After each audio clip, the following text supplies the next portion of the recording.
Here we go! Hello everybody, it's All 8 Cylinders, and in today's video I'm going to be building this Tamiya lunchbox.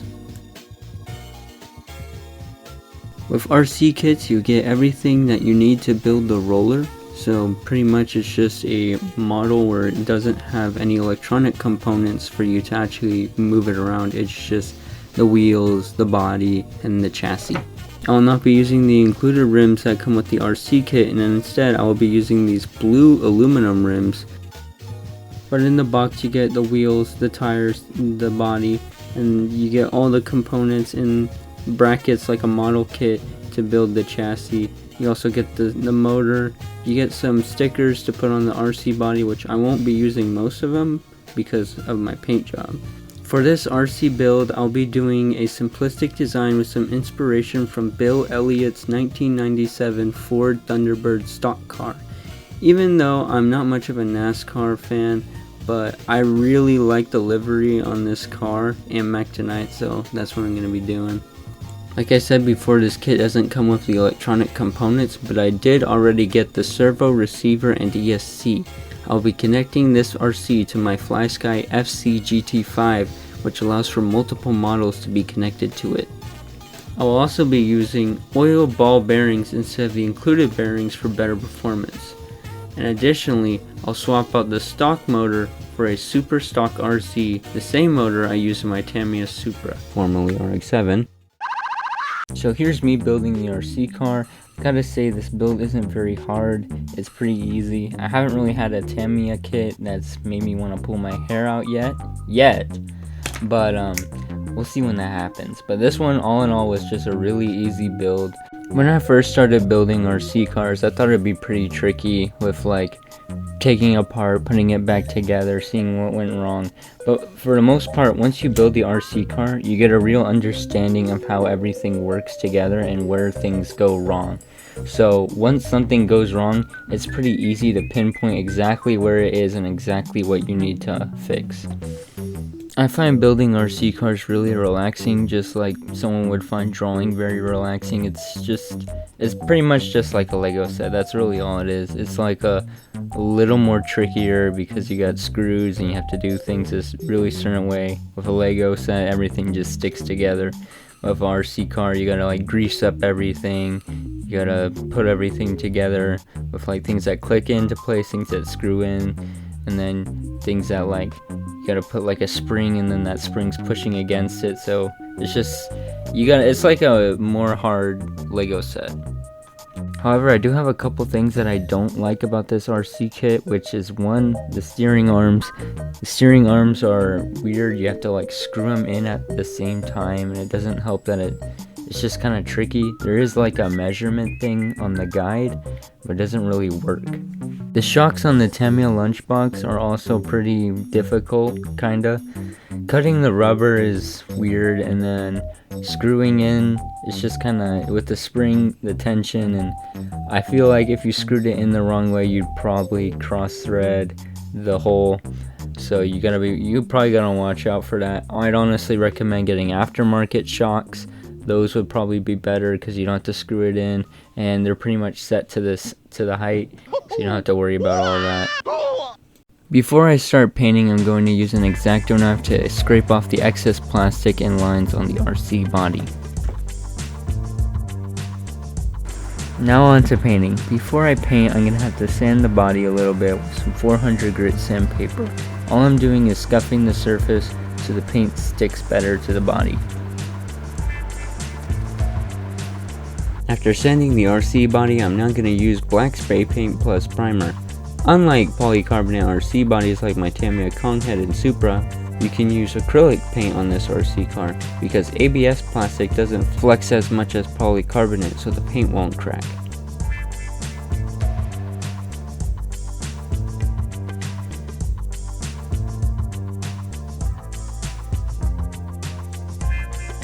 After applying the last coat of black paint, I am now going to use some painter's tape to mask off portions of the RC car body so I can make some panels. To make painting the RC car easier, I made this stick where the RC body can be taped to. Now that I'm done masking, I'm going to use some metallic blue paint for the panels.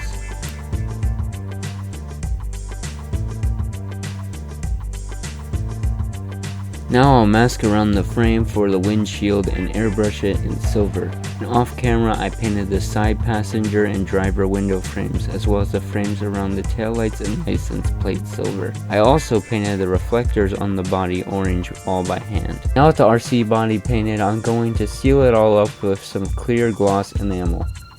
The enamel is going to give it a nice shine, as well as a protective layer to keep the paint underneath safe, as this thing's going to be tumbling and flipping a lot.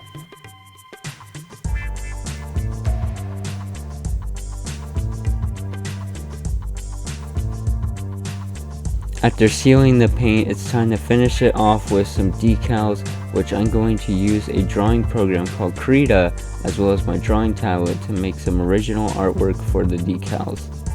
The decals are made with sticker paper and single-sided laminate sheets to protect the decal.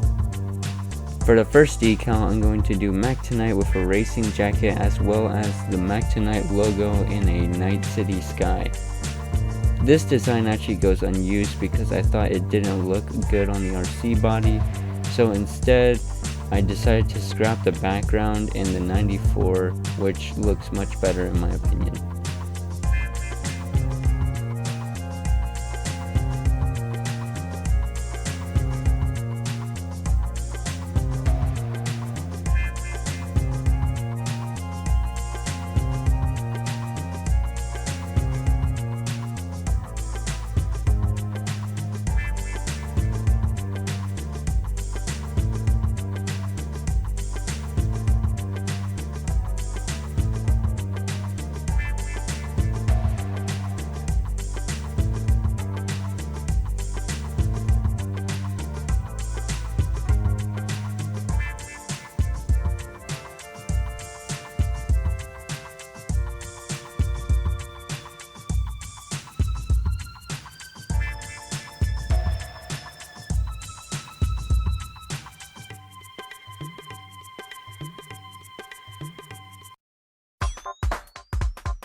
I also made some more decals like this one saying Blue Moons, which is a reference to the Red Suns racing team from the initial D.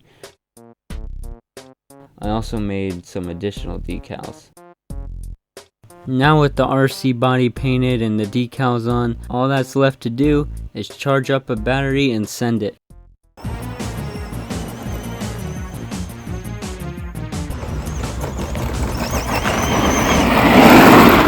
Oh, that was nice.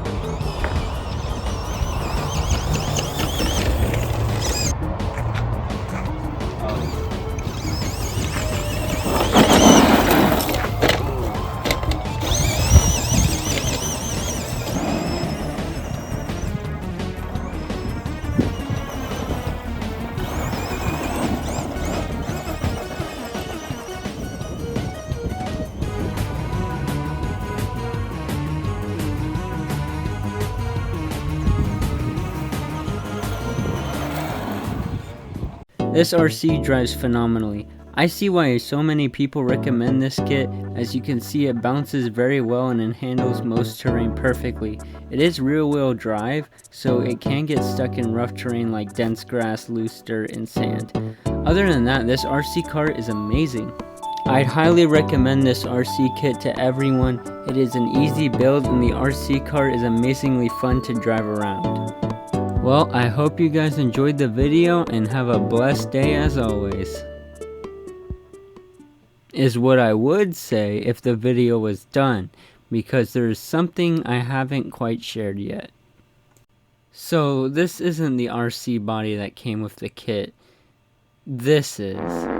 If you're wondering what happened, well, this is the original RC body that took 2 months to do, and right when I was done with painting it and I was gonna seal it, the can that I bought was not clear coat enamel.